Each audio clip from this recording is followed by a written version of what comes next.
First of all, we were a sports family. Ice skating, soccer, tennis, golf, we're doing everything.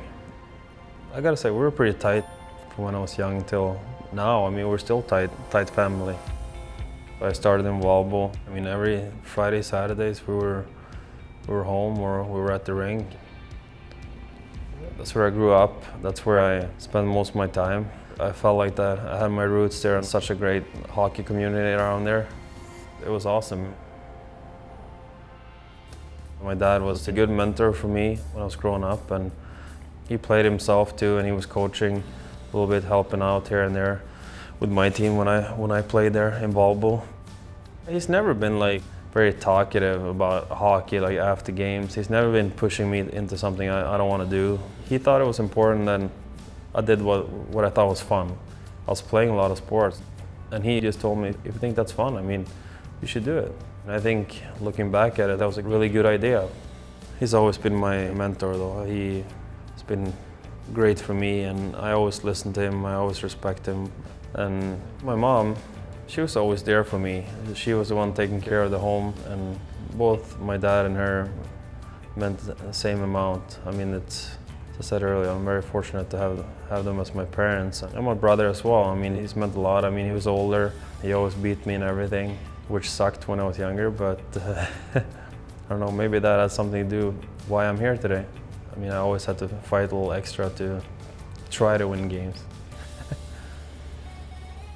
When I was 14, I moved from volleyball to Galway. I think like that city lives hockey 24/7. I mean, that's what they do. They watch hockey, they like hockey, they like to talk about it. And when I was 16, I actually got to play my first game with the senior team, which was awesome. And that's the team I watched every game when I was younger, and they were my idols.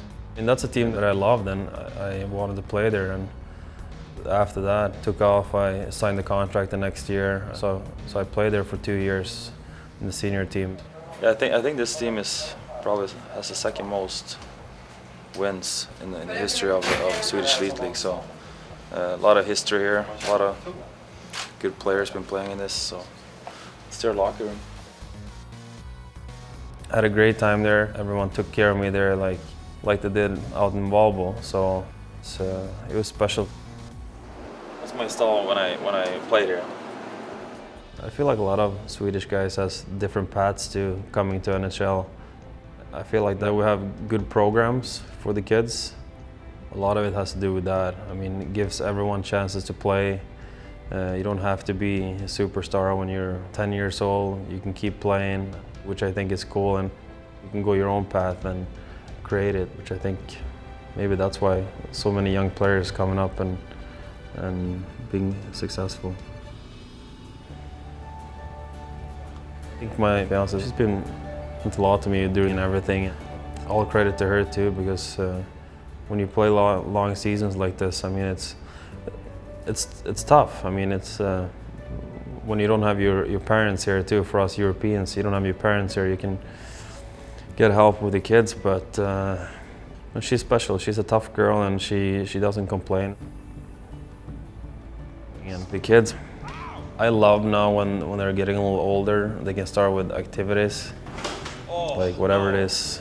I'm actually really pumped about that, and I can go with them and see how they do when they're young and follow their paths, I think so.